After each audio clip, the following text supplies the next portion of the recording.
이치미 입시 뉴스.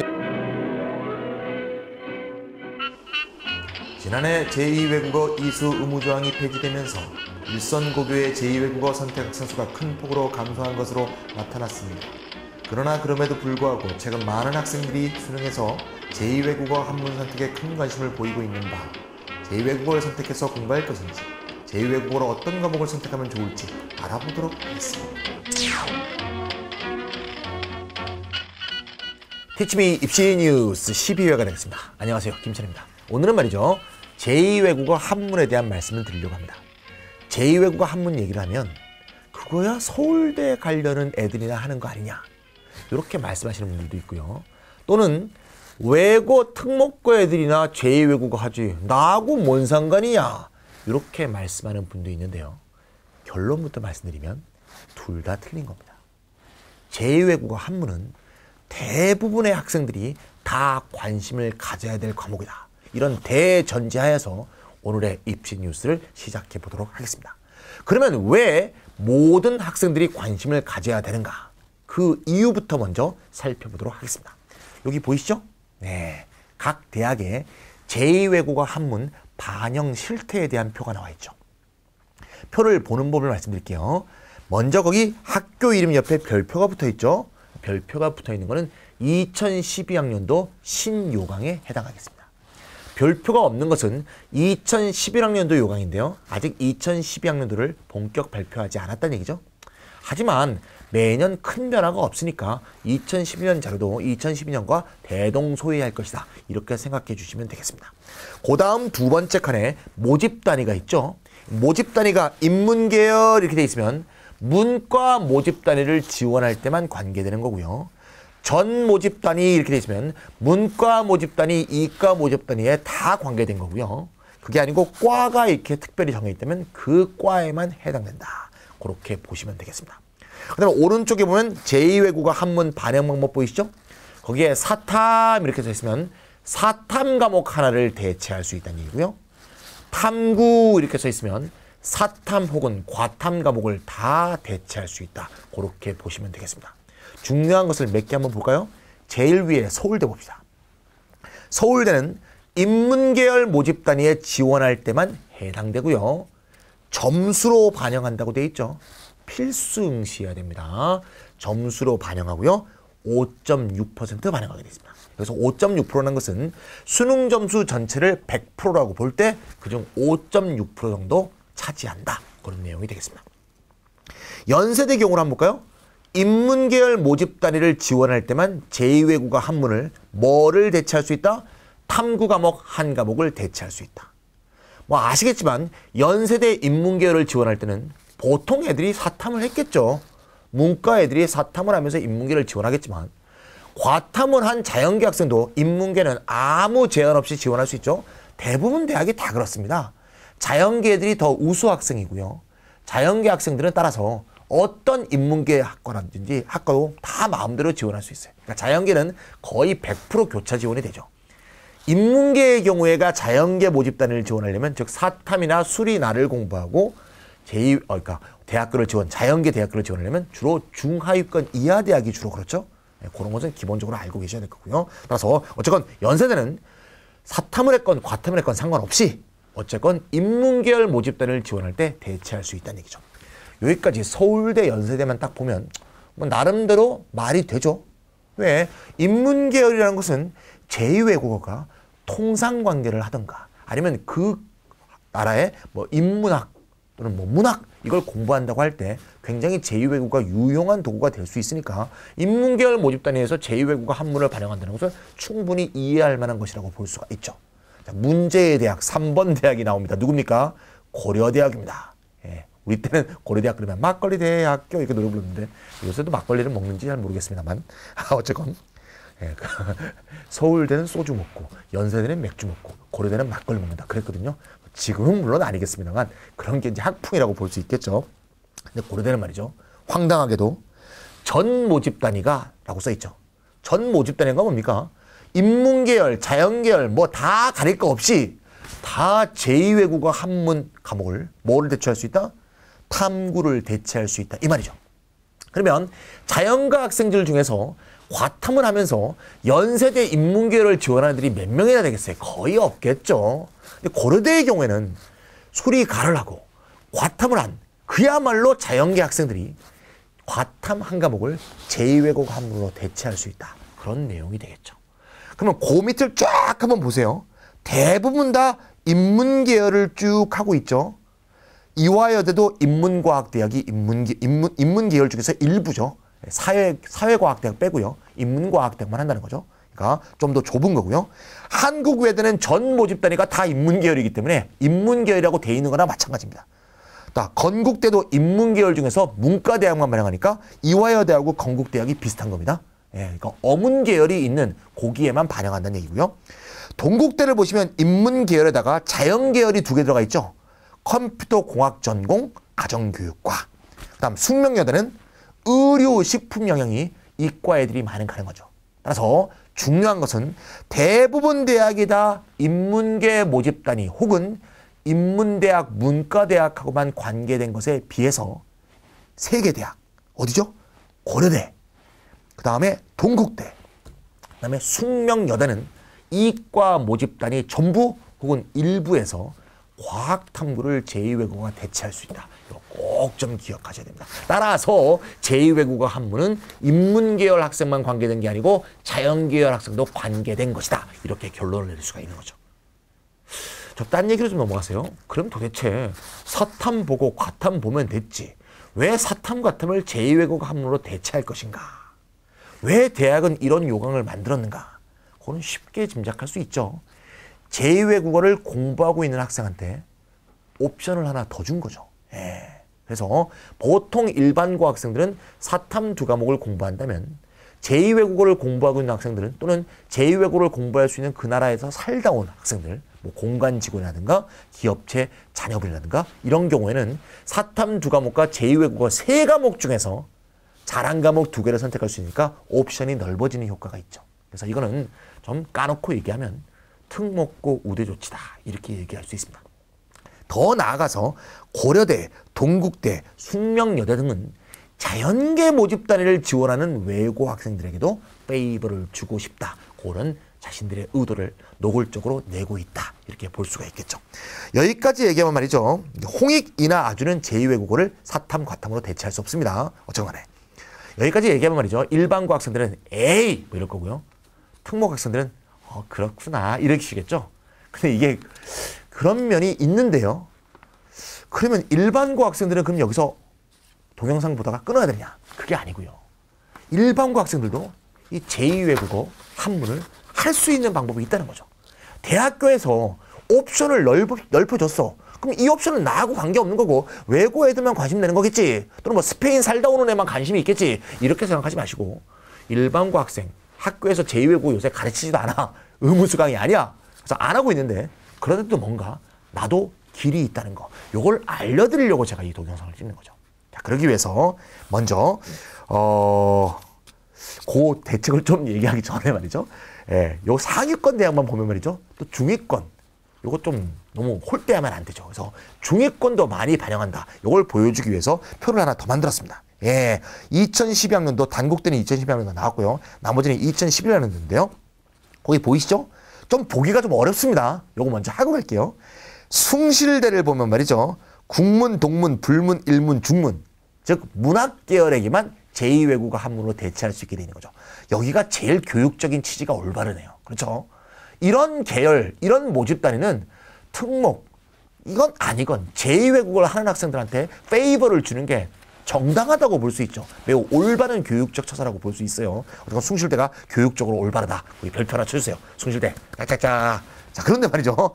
이 과마다 다 다릅니다. 어떻게? 국문과 중문은 한문만 대체할 수 있고요. 한문만 해당하고요. 동문, 불문, 중문, 일문은 해당 제2외국어만 해당이 돼요. 그러니까 동문과는 도고, 불문과는 불어, 중문과는 중국어 혹은 한문, 국문학과는 한문, 일문학과는 일어 이렇게 돼 있다는 거죠. 그거를 응시했을 때 100분이 8%의 가산점을 준다는 거죠. 요거는 대체가 아니에요. 뭘 사탐 과탐을 대체가 아니고요. 제2외국어 본학생들 중에 총점을 100분위 8%를 더해준다 이거죠. 예, 그래서 당연히 그 언어를 잘하는 애한테 페이버 주는 거는 이거는 문제가 될 게 아닙니다. 그렇게 운영하고 있다는 거고요. 단국대는 죽전 캠퍼스가 제1캠퍼스입니다. 예, 옛날 한남동에 있다가 죽전으로 옮겼죠. 거기서 중요한 것은 정보통계 건축에 추천하세요. 특히 이과생들. 정보통계 건축은 이과 계열입니다. 이과 계열을 포함해서 인문계열, 한문교육과 체육교육과가 반영을 하는데 거기 슬래시가 되어 있는 게 다 하나씩 해당하는 건데요. 인문계열과 정보통계 건축은 탐구 2과목 중 1과목 대체할 수 있다. 즉 사탐과 과탐 다 되는 겁니다. 역시 이과 학생들이 관심 가져야 될 학교입니다. 두 번째 한문교육과는 100분위 10%를 가산한다고 되어 있습니다. 체육교육과는 좀 말하자면 좀 성적으로 좀 떨어지는 과죠. 그래서 수리, 가나 중 아무거나 탐구, 한문, 제2외국어 3개 중에서 택일이 됩니다. 그러니까 수리, 가나를 해도 되고 탐구를 반영해도 되고 제2외국어 한문을 반영해도 되고 3개 중에서 하나의 점수만 반영된다 이거죠. 그러니까 얘네들은 체육과, 단국대 체육교육과는 언어하고 외국어는 필수고 나머지 3과목은 3과목 중에 1과목만 점수가 들어가도록 이렇게 돼 있다. 이렇게 이해해 주시면 되겠고요. 세종대는 보면 아시겠죠? 네, 인문과학대학이 표준점수의 5% 가산점. 성신여대도 좀 복잡한데요. 국문과 한교과는 한문의 경우에만 100분위 2% 가산점이고요. 동문, 불문, 일문, 중문은 제2외국어 뭘 해도 상관없고요. 100분위 2% 가산점을 줍니다. 서울여대는 거기 또 동그라미 차이겠네요. 전 모집단위, 문과, 이과 전부가 다 탐구 2과목, 즉 사탐과 가탐 모든 과목을 1과목 대체할 수 있다. 이렇게 되겠습니다. 그 밑에 주요 국립대학도 표로 있으니까 다 읽지는 않겠습니다. 그래서 뒤에 있는 자료를 보시면서 국립대학은 또 어떻게 반영하고 있는지 혼자 한번 봐주시면 되겠습니다. 그러면 우리가 말이죠. 대학별 모집 단위에서 이렇게 제2외국어 한문을 점수로 반영하든가 아니면 사탐을 대체하든가 아니면 사탐, 과탐을 다 대체하든가 이렇게 하고 있는 실정이니까 소결론을 내려본다면 무조건 응시를 해야 되는구나. 이걸 알 수가 있죠. 옵션을 넓혀야 되는 거니까. 알겠죠? 그럼 말이죠. 제2외국어 한문을 이제 응시를 할 텐데 반영 방법은 어떻게 되는가? 그 얘기를 또 말씀드리도록 하겠습니다. 자, 과목 선택은 맨 끝에 말씀드릴게요. 반영 방법은 뭐냐? 100분위 변환 표준점수 이렇게 반영합니다. 일부 대학은 그냥 100분위로 반영하는 경우도 있어요. 어쩌건 결론은 100분위입니다. 이거는 뭐 아주 간단한 건데요. 언수회를 표준점수로 반영하는 대학은 언수회 표준점수와 제2외국어 사탐, 과탐 100분위를 더할 수가 없으니까 100분위를 점수로 환산해서 100분위 변환 표준점수를 낸 다음에 언수회 표준점수와 더하죠. 근데 언수회를 100분위로 보는 대학은 그냥 100분위를 더하면 되는 거죠. 그래서 변환할 필요가 없죠. 근데 변환을 하건 안 하건 어쨌건 뭐다? 점수의 기준점은 100분위다 그 얘기죠. 우리가 지난번에 했던 사탐, 과탐의 반영 방법과 똑같죠. 네. 그럼 100분위로 반영하는 표를 한번 보도록 합시다. 사탐, 과탐과 똑같아요. 자, 보이죠? 왼쪽에 100분위가 쭉 나열되어 있고요. 그 100분위에 해당하는 점수표가 쫙쫙 되어 있습니다. 서울대 걸 한번 볼게요. 중국어를 100분위 99를 먹은 학생은 상위 1%죠. 성적표에는 73점이라고 기재되어 있습니다. 일본어 100분위 99도 73점입니다. 아랍어 100분위 99는 90점입니다. 우와, 예. 한문 99는 70점입니다. 점수가 다 다르죠? 그렇다고 해서 그 성적표에 기재된 그 점수를 반영하는 게 아니고요. 아랍어가 표준 점수가 정말 높네. 그래서 아랍어 해야지. 이건 잘못된 생각이에요. 그게 아니고요. 100분위 99면 똑같이 75, 75, 75, 75를 준다. 그 얘기죠. 알겠죠? 이게 100분위 변환 표준 점수입니다. 여기서 좀 더 서울대 학생들은 점수 0.1점, 0.3점 이런 것도 매우 관심을 두기 때문에 그걸 좀 한번 좀 더 세부적인 걸 말씀을 드리면 잘 보세요. 중국어, 일본어는 전부 100분위 제일 1등이 100이죠. 예, 이게 다 맞은 학생들이겠죠. 그런데 아랍어하고 한문은 100분위 1등이 몇이에요? 99죠. 아랍어하고 한문은 100분위 100이 없습니다. 따라서 만약에 중국어를 만점 먹은 학생이 있다. 그 학생은 100분위가 100이기 때문에 75.62예요. 근데 아랍어는 또는 한문은 다 맞았다 하더라도 그 다 맞은 학생이 1%를 초과한 거죠. 그래서 100분위가 99가 됩니다. 따라서 다 맞았다고 해도 75.62점을 먹지 못하고 75점을 먹게 돼 있죠. 0.62점을 적게 먹습니다. 근데 그거는 100분위에 100을 먹는다는 걸 다른 과목을 했을 때 그걸 전제로 할 때 얘기예요. 중국어, 일본어 100분위 100 맞는 게 그렇게 쉽지가 않죠. 예. 그걸 도외시하고 그냥 딱 할 때 아랍어 한문은 100이 없네? 그러니까 이걸 하면 안 되네? 이런 생각은 좀 잘못된 생각이에요. 결과만 놓고 생각하는 거예요. 제가 중국어 100을 먹을 수 있을 자신이 있다면 그러면 이제 아랍어보다 중국어 100이 0.62점을 더 먹겠죠. 이걸 또 환산해 보면 5.6%로 이렇게 줄어들기 때문에 꼭 0.62점 차이도 아니에요. 잘 보시면 알겠지만 보세요. 99와 98의 점수 차는 1.17점 차이를 뒀죠. 근데 100과 99는 0.62점 차이밖에 안 둬요. 따라서 아랍어 한문을 100분위 99로 했어도 큰 불이익이 없도록 표를 조정한 것이다. 이렇게 보시면 되겠어요. 또 하나 더 세부적으로 보시면 중국어 보세요. 98이 두 개가 있죠. 100분위 98이 두 개를 합쳐야 1%를 초과한다는 얘기죠. 하나하나가. 그렇죠? 그래서 100분위 98이 표준점수 71점도 있고요. 표준점수 70점도 있어요. 즉 100분위가 같을 때 표준점수가 다른 경우가 생기는 거죠. 그 100분위에 해당하는 애들이 적기 때문에 그 점수에 해당하는 애들이 이런 경우에는 또 반영을 해서 같은 100분위 98이라고 해도 변환 표준점수에 약간 차이가 있다. 물론 소폭의 차이만을 둔다. 이런 것도 참고로 좀 알아두시면 되겠습니다. 서울대는 세밀한 거를 좀 중시해야 될 거기 때문에 세밀한 얘기도 얘기해 드렸습니다. 그에 반해서 상위 대학인 연세대, 고려대, 서강대, 성균관대, 중앙대는 사탐, 과탐과 마찬가지로 과목별로 다 표시를 하지 않고요. 어떤 제2외국어를 선택했던 간에 차등을 두지 않고 100분위 100, 100분위 99 이렇게 점수를 두고 있습니다. 제 입시 설명회를 보신 분들은 이미 알고 있겠지만 요 연세대, 서강대, 성균관대, 중앙대의 100분위 표준 점수는 말이죠. 100분위 변환 표준 점수는 사탐, 과탐의 100분위 변환 표준 점수와 같습니다. 즉 사탐, 과탐이 100분위 99일 때 사탐, 과탐, 연세대는 70.41점을 줘요. 제2외국어도 70.41점을 준다 이거죠. 왜? 사탐, 과탐을 대체할 거기 때문에. 대체당할 과목과 대체할 과목의 100분위 변환 표준 점수표가 똑같다 이 말이죠. 근데 제가 고려대에 까만 표시를 해놨죠. 제가 따로 또 표를 하나 더 조사했습니다. 이게 뭐냐? 고려대는 사탐 선택자의 경우에 100분위 99일 때 70.36을 주고요. 과탐을 선택했을 때는 71.12를 줍니다. 근데 제2외국어가 99%인 경우에는 몇 점을 주죠? 75점. 무려 4점 정도 점수를 더 줍니다. 이럴 수가 있나. 고대는 따라서 제2외국어 선택자한테 3번의 혜택을 주는 거죠. 첫 번째, 사탐을 대체할 수 있게 해서 인문계 학생들한테 페이버를 주고요. 자연계를 지원하는 이과 학생 전부에게 과탐을 대체할 수 있게 해서 또 페이버를 한번 주고요. 세 번째는 그렇게 한 학생한테 점수도 더 줘서 2중, 3중에 페이버를 주고 있는 조금 이상한 학교다. 이렇게 말할 수가 있습니다. 어쨌건 간에 이상하건 말건 간에 우리 수험생 입장에서는 어떤 결론을 내려주셔야 돼요?